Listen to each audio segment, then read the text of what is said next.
El experimento que estoy haciendo esta temporada de abrir un número de WhatsApp para que los oyentes podáis participar en el podcast enviando vuestras notas de audio, la verdad es que se me ha ido un poco de las manos, lo cual está muy bien. He recibido un montón de audios y de hecho se me están acumulando. Así que antes de que la cosa se desmadre del todo, creo que tocaba dedicar un nuevo capítulo a responder unos cuantos. No han cabido todos, algunos siguen pendientes, pero caerán en la próxima edición seguro. Además, como te decía en el primer capítulo de Preguntas y Respuestas, es un formato que a mí me va muy bien en fines de semana como este, que hay un puente en España, ya que puedo dedicarme a descansar un poco sin tener que preparar un tema en profundidad como los habituales.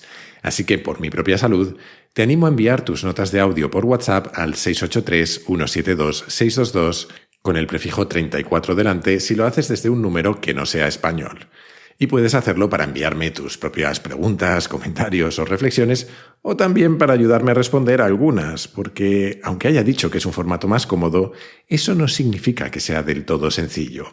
Hay algunos temas para los que yo no tengo mucha respuesta, así que si tú la tienes estaría genial que la compartieras y así aprendemos un poco más entre todos. Y es que ya te he dicho que en fines de semana como este puedo dedicarme a descansar, pero eso no significa que lo haga. La realidad es que llevo 2 días montando muebles en la casa a la que nos mudamos hace unos meses como si no hubiera un mañana, lo cual por algún extraño motivo a mí me relaja. Y con eso me vale, porque para descansar de verdad lo que tengo es un colchón Morfeo, el patrocinador del capítulo de hoy. Bueno, en realidad en casa tenemos 2 y son una pasada. Ya te he dicho muchas veces que soy muy fan de Morfeo. Es una empresa española que fabrica y vende los mejores colchones online. Te envían el tuyo a casa en 24 horas y tienes 100 noches para probarlo, que son un montón de noches. Y si por algún motivo no te gusta, lo recogen en tu casa y te devuelven el dinero. Siempre me hace ilusión recomendar Morfeo porque, bromas y cuñas publicitarias aparte, creo de verdad que el descanso es fundamental en nuestra vida, para nuestro rendimiento, para nuestra salud mental, para tomar mejores decisiones y para cualquier cosa en realidad. De hecho, si te acuerdas, dedicamos el capítulo 33 de Kaizen a hablar de la importancia del sueño en nuestras vidas y es que es simplemente crucial. Así que si quieres mejorar tu descanso o simplemente estás pensando en cambiar de colchón, no lo dudes. Visita morfeo.com y con el código Kaizen tendrás 120 € de descuento. ¡Felices sueños!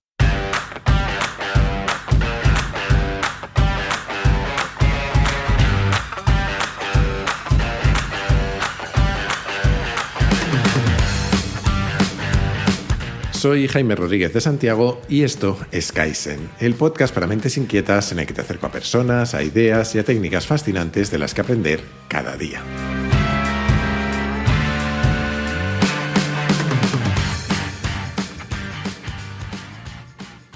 Vamos a empezar con una pregunta fácil, que luego las hay bastante más complicadas. Es un audio que envía Pablo, un salmantino afincado en Madrid, preguntando por algo sobre lo que bastantes oyentes me preguntáis de vez en cuando.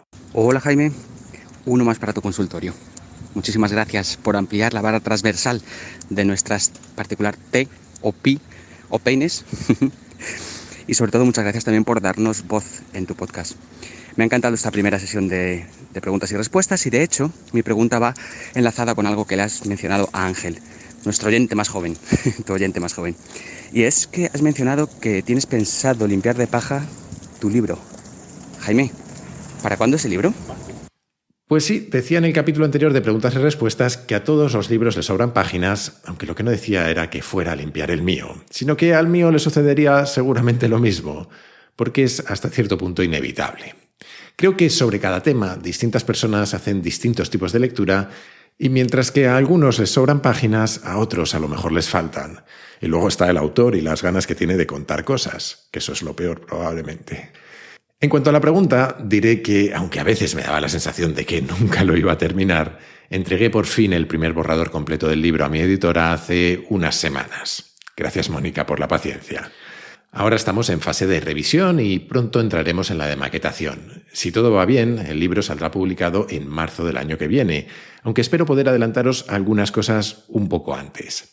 Y aunque creo que va a ser un libro que encaja con muchas de las cosas de las que hemos hablado en el podcast, hemos intentado que no sea una simple recopilación de capítulos de Kaizen. Aunque en el fondo va a ir de lo que va Kaizen, de cómo entender un poco mejor el mundo y a nosotros mismos por el camino.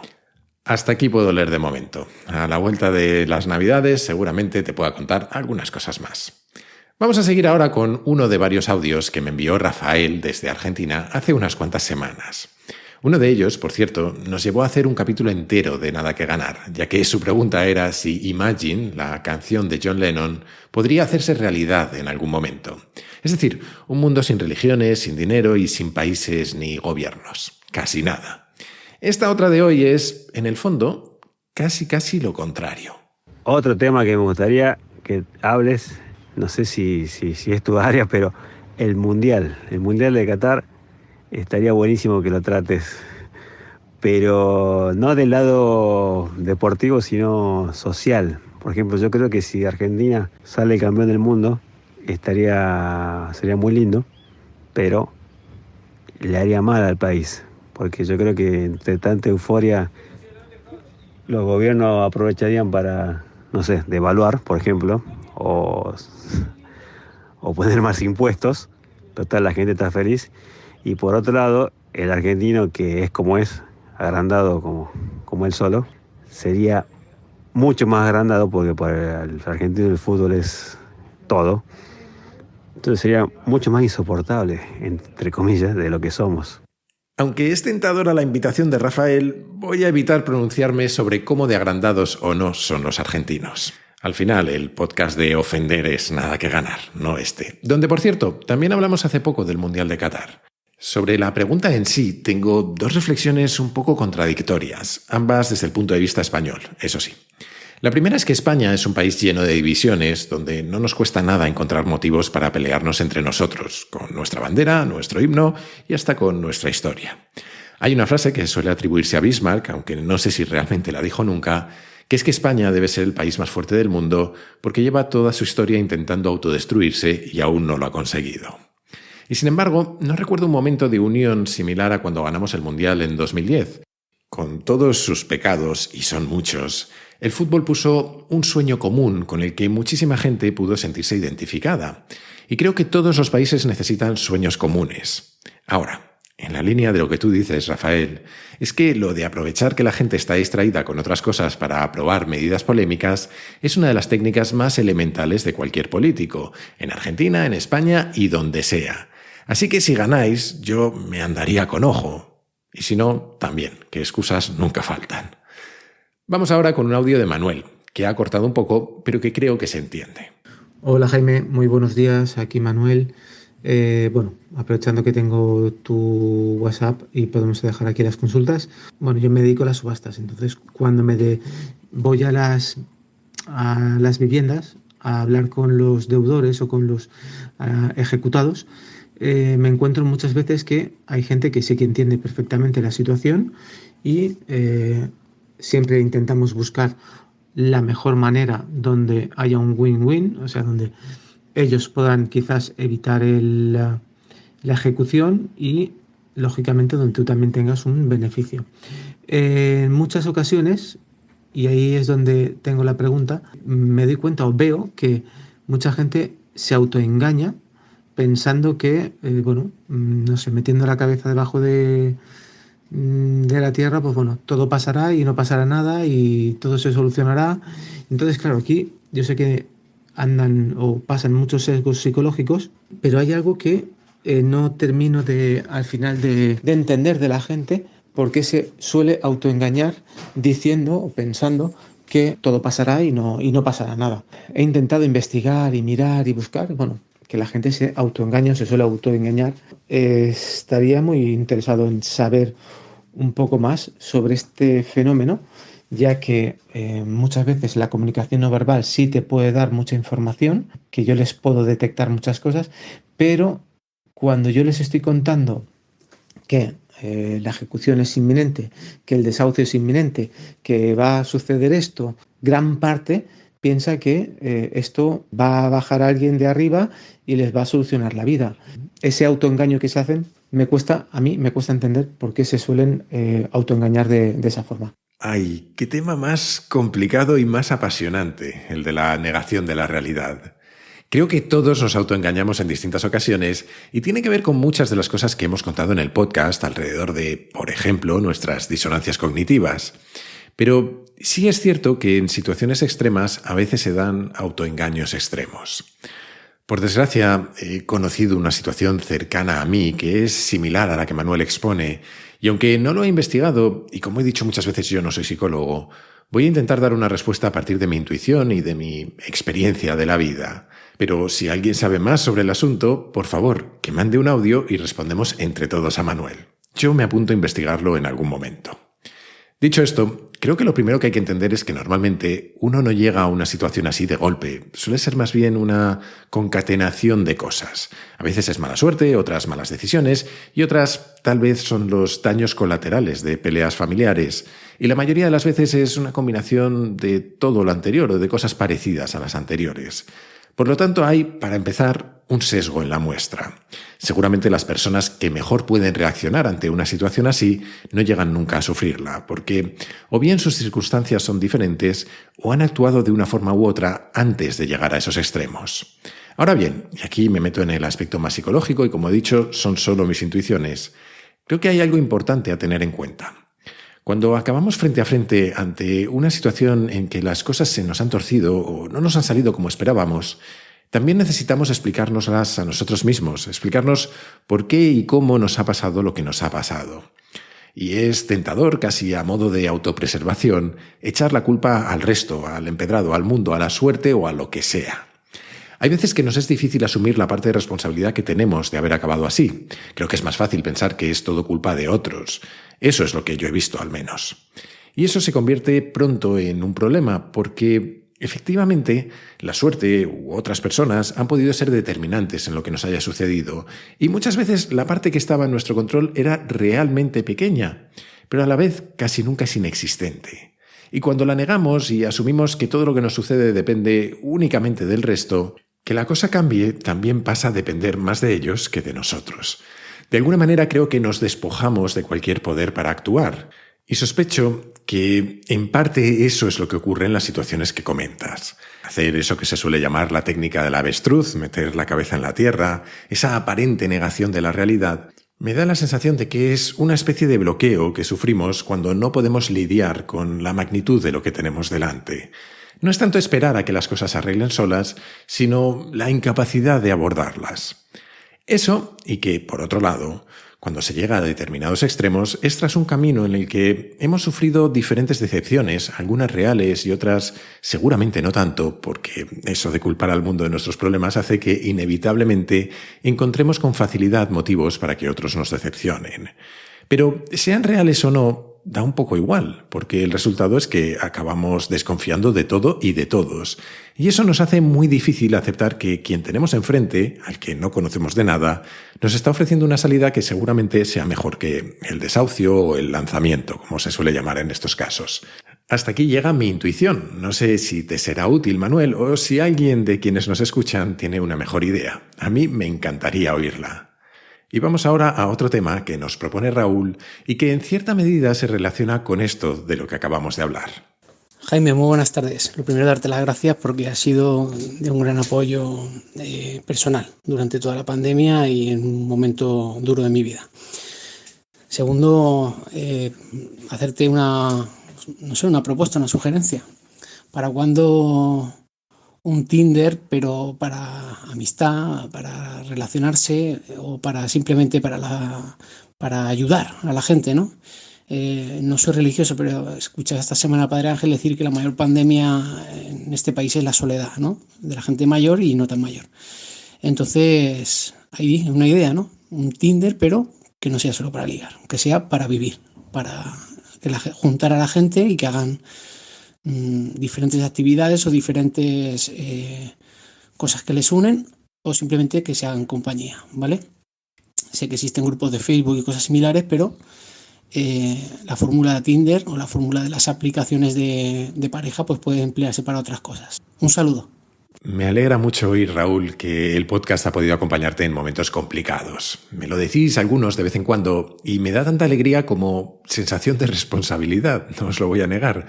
Pero es siempre un honor poder hacer la vida un pelín más agradable a otras personas. Y en cuanto a la pregunta, ¿qué te voy a decir? Me parece una idea estupenda, aunque algo difícil de ejecutar. Déjame empezar por un par de ejemplos donde he visto que esto más o menos funcionaba. El primero fue una iniciativa maravillosa que tuvo precisamente BlaBlaCar durante la pandemia, cuando aprovechó la enorme red que ya tenía construida para poner en contacto a personas que quisieran ayudar a otras con quienes lo necesitaran. Por ejemplo, para hacer la compra a algún vecino o vecina mayor. Y si no me equivoco, creo que la cosa fue bastante bien. Yo ya no trabajaba allí, pero me parece que llegaron a tener como 3.500 voluntarios en España o algo así. Una cifra bastante llamativa. Ahí, eso sí, creo que jugaron a favor dos cosas. La primera, lo grande que era ya BlaBlaCar. Por aquel entonces debía tener alrededor de 6 millones de usuarios registrados en España o algo así. Y es que uno de los retos más difíciles a la hora de echar a andar cosas como Tinder, BlaBlaCar, FreeNow o Airbnb, eso que solemos llamar plataformas, es asegurarnos de que se encuentren la oferta y la demanda, lo que suele llamarse que haya liquidez en el mercado. En tu ejemplo, significaría que por cada persona que busca una salida a la soledad, haya otra que sea compatible con ella en tiempo, lugar, gustos, lo que sea. Lo que sea que haga que realmente lleguen a conectar. Y eso funciona mejor cuanto mayor es la red. Por otro lado, la mayor parte de esas redes conllevan algún tipo de transacción, económica o afectiva. De hecho, habitualmente, cuando doy clases sobre estos temas, suelo hacer una broma a los alumnos y les pregunto ¿qué oferta y qué demanda conecta Tinder? Dejaremos que cada cual responda a eso en su cabeza. En el caso de BlaBlaHelp, que es como llamaron a esta iniciativa, no había transacciones, pero había un enorme objetivo común que nos unía. Uno de esos sueños comunes que comentaba al responder a Rafael antes. La lucha contra la pandemia era algo que todos teníamos muy presente. En el caso de la soledad, desgraciadamente, no creo que erradicarla sea un objetivo común para todos nosotros. No creo, desde luego, que sea algo que tenemos tan presente. Dicho lo cual, hay gente más optimista que yo y que tengo entendido que están teniendo un impacto muy positivo en muchas personas. Hace unos meses se lanzó una aplicación que se llama I Am Here, estoy aquí en inglés, aunque es española, creo, que es básicamente eso, una red de apoyo social para quienes se encuentran solos. Voy a dejar el enlace en las notas para quien le pueda interesar. En fin, que hoy parece que vamos a encadenar temas porque seguramente hay una tensión en lo que acabo de comentar entre el interés mutuo, es decir, que la oferta y la demanda se encuentren porque ambas partes quieren sacar algo, y la bondad, es decir, que alguien ayude o acompañe a otra persona sin que le mueva ningún tipo de interés propio. Y sobre la bondad, Alicia me trae esta pregunta tan difícil. Hola Jaime, buenos días, soy Alicia de Madrid. Lo primero, felicitarte por el podcast, porque la verdad que es una maravilla toda la información que nos regalas y de esa manera tan alcanzable para todos.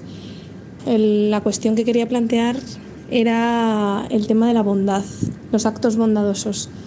¿Existe algún tipo de acto bondadoso plenamente por el hecho de ser bueno?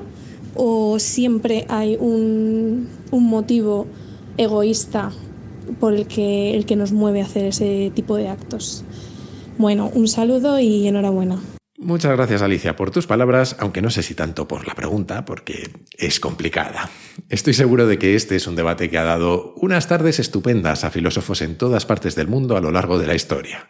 Digo que estoy seguro, pero creo que nunca he leído nada sobre el tema, o al menos no lo recuerdo. Así que a ver cómo lo abordamos. Yo te respondo con lo que se me ha ocurrido y a ver si a alguien en la comunidad se le ocurren otras cosas que nos aporten más luz. Lo primero que yo pensé al escuchar la pregunta fue que era necesario delimitar el terreno de juego e intentar buscar una definición de qué es la bondad y luego ya pensar en si existe. Tal y como lo plantea Alicia, yo creo que podríamos definir la bondad como hacer algo beneficioso para otros sin esperar que esto nos revierta de manera claramente positiva.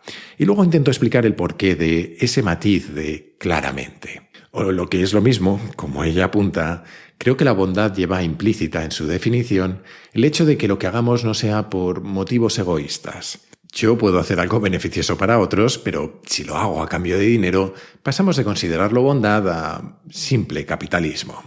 Claro que las siguientes preguntas serían ¿qué consideramos como un retorno positivo de nuestras acciones? O, en el otro lado, ¿qué consideramos que es egoísta? Y aquí es donde creo que la cosa se complica. Y eso que a priori parece fácil, creo que a todos se nos pueden ocurrir un montón de ejemplos de heroísmo o de sacrificio en los que alguien hace algo de forma altruista o generosa sin que aparentemente le beneficie. Ese tipo de acciones, igual que, no sé, ayudar a alguien desconocido sin esperar nada a cambio, son lo que solemos entender como bondadosas. no parecen al menos tener un retorno positivo, ni parece tampoco que haya motivos egoístas para llevarlas a cabo. Ahora bien, ¿las hay completamente neutras o incluso absolutamente negativas para nosotros? Ahí yo ya no lo tengo tan claro, porque creo que como mínimo las evaluamos nosotros mismos. Cada vez que las hacemos nos devuelven una imagen de quiénes somos y en la medida en la que esa imagen nos hace sentir bien, tenemos como poco un incentivo a realizarlas. Igual que podríamos pensar que algunos actos heroicos pueden conllevar el incentivo de querer pasar a la historia o que nos recuerden de determinada manera. Así que, dependiendo de cómo de estrictos nos pusiéramos en la definición, creo que serían o no bondadosas. Personalmente, no creo que exista una bondad pura y, por lo tanto, seguramente tampoco una maldad pura, lo cual es un pensamiento bastante incómodo a veces. Pero sí creo que existen la bondad y la maldad. Y creo que los extremos son fáciles de identificar. Cuando alguien es muy bueno o muy malo, lo vemos claro. Pero pienso también que la frontera entre donde acaba la bondad y donde empieza la maldad, o donde termina el altruismo y comienza el egoísmo, son mucho más difusas. Al final, pienso que la bondad y la maldad son formas de clasificar las interacciones que tenemos los unos con los otros a partir de unos esquemas morales que, haciendo un guiño a los sistemas complejos, son propiedades emergentes de ese sistema complejo que somos los humanos y nuestra forma de relacionarnos entre nosotros. De esto sí he leído algo. Te recomiendo, por ejemplo, el libro de Los peligros de la moralidad, de Pablo Malo, al que además entrevisté en el podcast. Y al final, a día de hoy, mi modelo mental sobre estos esquemas morales es que intuyo que son el resultado de dos cosas. Por un lado, de aquello para lo que la evolución nos ha predispuesto, porque nos es útil para la supervivencia, nos es útil, por ejemplo, para colaborar los unos con los otros, y por otro lado, de cómo nuestra cultura ha ido adaptando esas predisposiciones a los tiempos que vivimos. Pero bueno, hasta aquí llega mi reflexión de filosofía de barra de bar. Ahora a ver qué se os ocurre al resto. Precisamente sobre sistemas complejos van los dos siguientes audios, que vamos a poner del tirón, uno detrás del otro.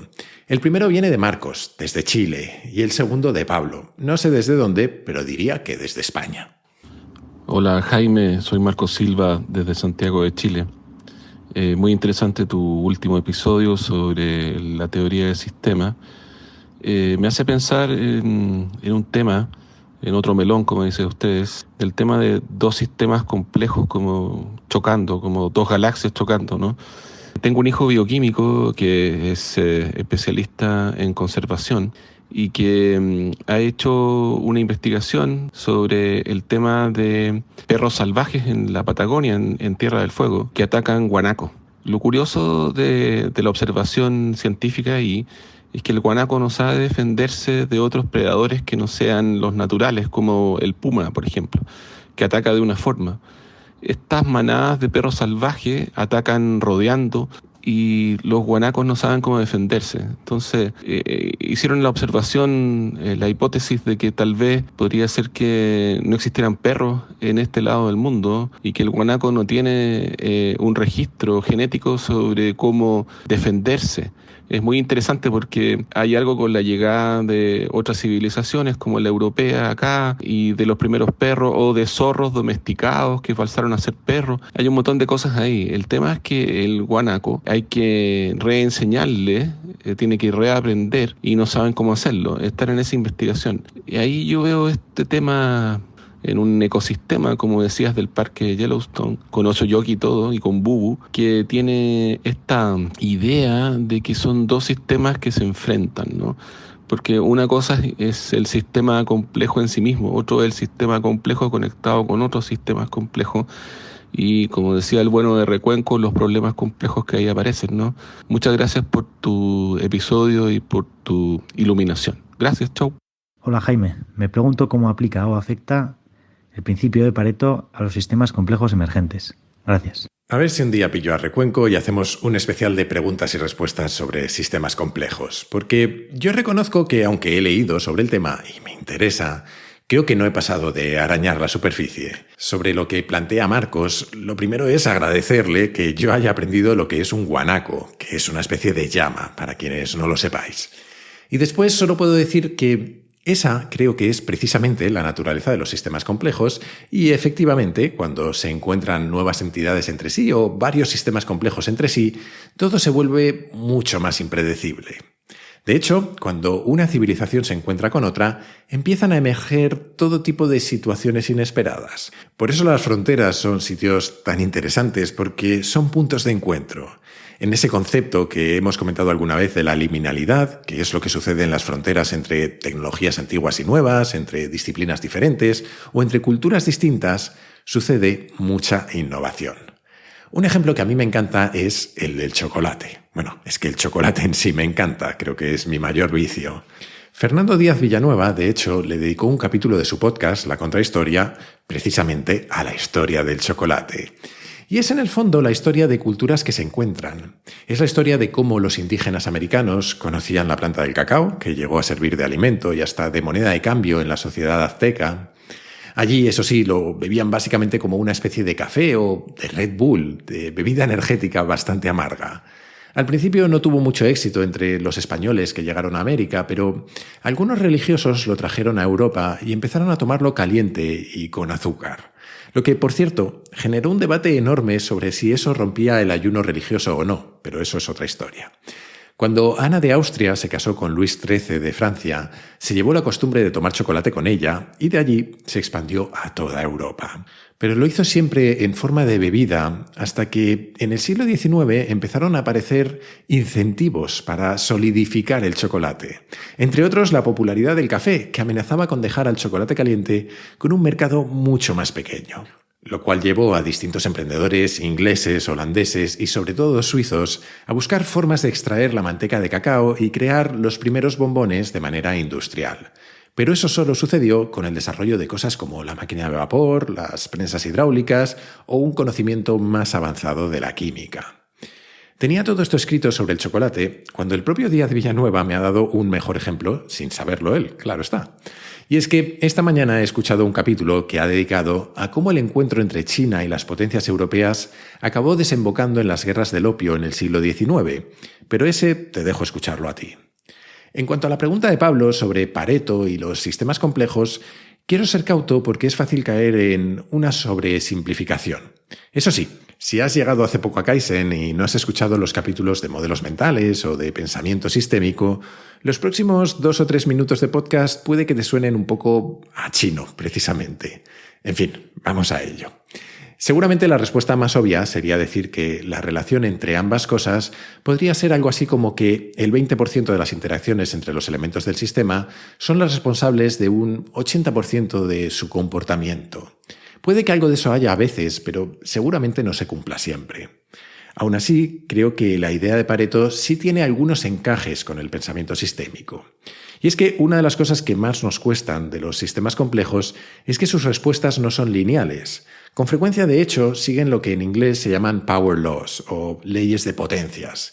Por ejemplo, que cada vez que un factor se duplica en intensidad, el resultado que se obtiene se multiplica por 4 o por 8 o por lo que sea. Es decir, que algunas pequeñas variaciones en la entrada del sistema, por ejemplo, pueden provocar variaciones enormes a la salida.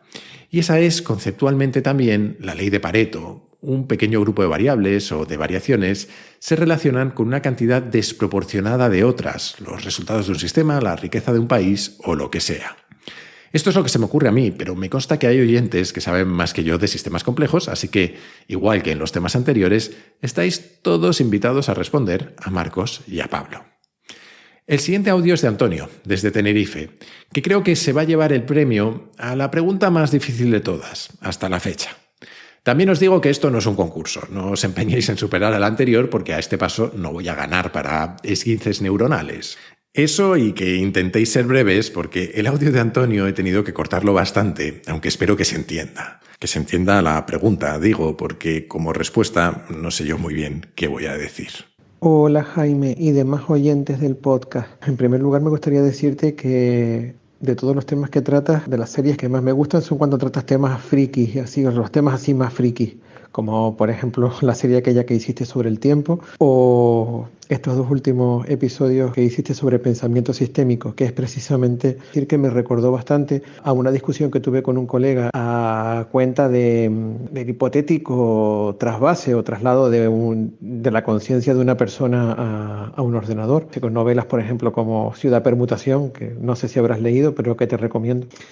Y él decía que para copiar la conciencia de una persona bastaba con copiar el estado del cerebro átomo a átomo, supongo que el estado cuántico, claro, átomos, partículas subatómicas y demás. Y yo le decía, no, yo le replicaba que eso era un error, que realmente a ti lo que te interesa, en este caso sería hacer un mapeado, un cartografiado de las conexiones neuronales, de toda la red neuronal del cerebro, y eso es lo que deberías copiar. Que el sustrato un poco es lo de menos. Y a raíz de esto, pues me gustaría comentarte y lanzar una pregunta sobre el tema de la conciencia y la inteligencia. Probablemente no tenga respuesta, pero igual te da para un programa más adelante. Hay que pensar que desde que se formó el universo, potencialmente la materia ha tenido la capacidad de organizarse de tal manera que dé origen a la conciencia. De Carl Sagan nos gusta recordar mucho aquello de que somos polvo de estrellas, pero Carl Sagan también dijo otra cosa, para mí igual de profunda o quizá más, y es que somos una parte del universo que ha cobrado conciencia de sí mismo. Fíjate la fuerza que tiene esta idea, ¿no? ¿Tú no crees que en realidad cuando queremos hablar, cuando decimos, por ejemplo, cuidado con la inteligencia artificial porque algún día puede dominar el mundo y exterminarnos y tal, en realidad lo que queremos decir es conciencia, ¿no? El problema es que las máquinas tomasen conciencia de sí mismas. Y luego cuando hablamos de inteligencia extraterrestre, por ejemplo, pues nos imaginamos a seres conscientes, a seres con conciencia de sí mismos. Entonces, mi pregunta es, ¿inteligencia y conciencia son la misma cosa? ¿Son conceptos equivalentes o son cosas que no tienen nada que ver una con la otra, pero que en nuestra especie sí se han dado y por eso tendemos a intercambiar los términos cuando nos referimos a ellas? ¿Podría existir inteligencia sin conciencia? O sea, una especie inteligente que haya desarrollado una ciencia, viaje interestelar y demás, pero cuyos individuos no sean conscientes de sí mismos, o sea, no haya conciencia, que no haya conciencia como la entendemos nosotros, sea eso lo que sea. No sé si esto algún día te dará para hacer un episodio, pero ahí lanzo esta especie de reflexión, pregunta abierta o como lo quieras llamar. Un saludo para ti y para los demás escuchantes del podcast. Ole, facilita la pregunta. Pues a ver cómo encaramos esto. Empezando, Antonio, por agradecerte que me digas que te gustó la serie sobre el tiempo, ya que he tenido mucha gente que me ha dicho más bien lo contrario. Hubo quien no resistió ese nivel de friquismo. Así que no sé qué tal van a llevar tu pregunta ni mi respuesta. Pero hemos venido a jugar, así que vamos a intentarlo. Justo en estos días se ha liberado ChatGPT, una herramienta con la que se puede chatear con una inteligencia artificial. Así que me ha parecido oportuno hacerle algunas preguntas. Le he preguntado, por ejemplo, si para transferir una mente humana a un ordenador sería necesario clonarla átomo a átomo o si bastaría con replicar sus conexiones neuronales. Y me ha respondido lo siguiente, literalmente. Si bien no es posible transferir una mente humana a un ordenador, es difícil decir exactamente qué sería necesario para lograrlo. En teoría, para transferir una mente humana a un ordenador, sería necesario replicar todos sus aspectos, incluyendo sus conexiones neuronales y todas las funciones del cerebro. Esto implicaría clonar la mente átomo a átomo, ya que las conexiones neuronales y las funciones cerebrales se basan en la estructura física del cerebro. Sin embargo, como dije antes, esto es pura especulación, ya que actualmente no hay forma de transferir una mente humana a un ordenador. Bueno, pues ni tan mal, ¿no? Creo que estoy más o menos de acuerdo con ella. Tiendo a pensar que para replicar una mente humana necesitas replicar todo, y seguramente no solo el cerebro, sino también parte del cuerpo o todo el cuerpo, porque creo que nuestra percepción de la realidad, por ejemplo, no es un ejercicio únicamente intelectual, sino que es la interrelación de un montón de sensores en todo nuestro cuerpo en cada momento con lo que nos sucede alrededor y con cómo lo interpreta nuestro cerebro. Un lío, vamos. Ya puestos, también le he preguntado si puede existir la inteligencia sin consciencia. Y su respuesta ha sido la siguiente. Sí, Teóricamente es posible que exista la inteligencia sin la consciencia. La inteligencia se puede definir como la capacidad de un ser vivo, humano o no, de resolver problemas, adaptarse al entorno, aprender y utilizar el conocimiento adquirido. La consciencia, por su parte, se puede definir como la conciencia de uno mismo y de las cosas que nos rodean. Algunas personas sostienen que la inteligencia puede existir sin consciencia, como es el caso de una computadora que puede resolver problemas de manera eficiente sin tener conciencia de sí misma. Otros, en cambio, sostienen que la consciencia es un requisito necesario para la inteligencia, ya que sin ella no podríamos tener la capacidad de resolver problemas y adaptarnos al entorno. Vamos, que no se moja. Yo sospecho que sí pueden existir tipos de inteligencia sin consciencia. De hecho, pienso que, igual que hay niveles de inteligencia que percibimos como diferentes, seguramente haya niveles de consciencia. Un perro probablemente tenga una mayor consciencia de sí mismo que la inteligencia artificial con la que he estado chateando, pero si me preguntas a mí, veo más probable que esta inteligencia artificial acabe dominando el mundo que nos gobiernen los perros. Desgraciadamente, eso sí. Y vamos a ir terminando ya con 2 audios sobre 2 temas de los que, me temo, no tengo mucho que decir. El primero es de Paco. Hola Jaime, ante todo darte las gracias por los más de 140 capítulos de Kaizen que ya llevas emitidos porque son de verdad una maravilla y gracias también por abrir este canal para los oyentes, para que podamos contactar contigo. Te enviaba este mensaje para proponerte como idea de futuros capítulos que le pudieras dedicar tiempo a la metodología Six Sigma, ya que la forma que tienes de explicarlo sería de gran ayuda. Hablo de comentar métodos como de Mike, que es Define, Mide, Analiza, Improve, Control, métodos para hacer definición de alto nivel, procesos como SIPOC, Supplier, Input, Process, Output, Customer, uso de herramientas habituales de esta metodología, de ellas ya se ha hablado de algunas como Kanban, etc. Al final es eso, hacer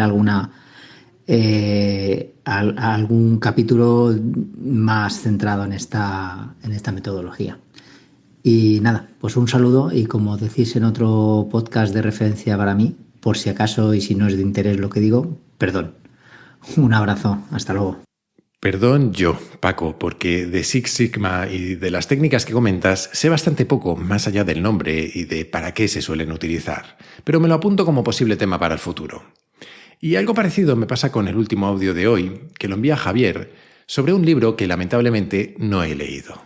Tengo muchísima curiosidad y yo creo que ese es uno de los motivos por el que me gusta el podcast. Y mira, quería preguntarte qué opinas sobre el libro de El viaje de la humanidad de Oded Galor. Según he visto, el libro que menciona Javier es de un economista israelí que trata de responder 3 preguntas.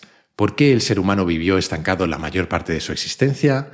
¿Qué encendió la mecha de la enorme transformación de nuestros niveles de vida hace tan solo 200 años? ¿Y por qué ese progreso ha derivado en una brecha de desigualdad tan grande en el mundo?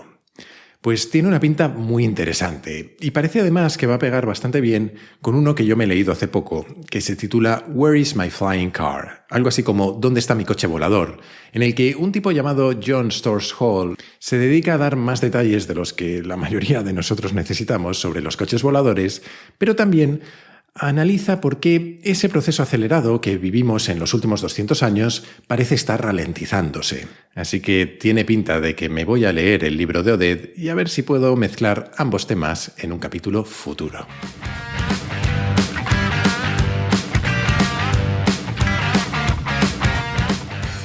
Y hasta aquí estas preguntas y respuestas de hoy. Espero que te hayan gustado. Si todo va bien, la semana que viene volveremos con una entrevista muy especial. Hasta entonces te animo, como siempre, a suscribirte y recomendar Kaizen en tu plataforma de podcast preferida, en YouTube, en redes sociales o, como creo que es mejor, a tus amigos. Así me ayudas a que Kaizen siga creciendo. Además, si te gusta el podcast y aún no eres parte de la comunidad Kaizen, tal vez quieras unirte. Es una forma de apoyarlo económicamente, que yo lo agradezco mucho, y también de acceder a un foro en el que encontrarás a otros curiosos compulsivos, también recomendaciones de cientos de libros y películas, tendrás acceso a contenidos exclusivos, a un feed sin publicidad, a sesiones de mentoría conmigo y a los encuentros digitales que hemos empezado a organizar esta temporada. Para hacerlo, solo tienes que entrar en mi web, jaimerodriguezdesantiago.com, y hacer clic en el banner rojo. Y desde esa misma web o desde mi Twitter, @jaime_RDES, puedes hacerme llegar tus comentarios, tus sugerencias, lo que tú quieras. Siempre contesto, aunque a veces tarde un poco. Y recuerda que ahora también puedes participar en el podcast y en capítulos como este, enviando tus notas de audio por WhatsApp al siguiente número, 683-172-622, con el prefijo 34 si lo mandas desde fuera de España. Y esto es todo por hoy. Como siempre, muchísimas gracias por estar ahí y hasta la próxima.